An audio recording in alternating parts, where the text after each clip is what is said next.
Nigerian government has assured the international community of its commitment to implementing the demands of protesters. Moyo Thomas has details. It is exactly 2 weeks since the nationwide EndSARS protest broke out.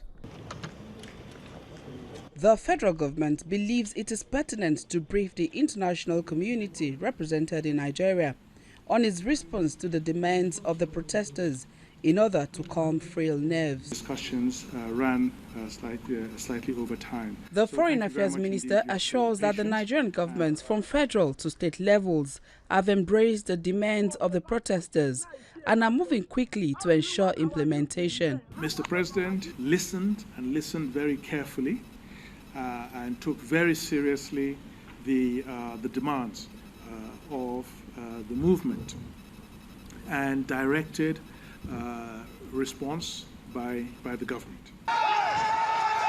But the protest is taking a violent trend, and while this is worrying, the Minister of Information and Culture insists the government is moving quickly to meet the demands.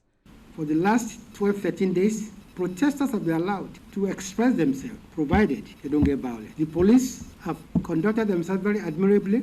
EndSARS and similar agitations, not only in Nigeria, all over the world, are things that do happen. But what is important is what is the role and the response of government. Intention to appeal to all the youths of Nigeria, both in Nigeria and in the diaspora, to please give peace a chance.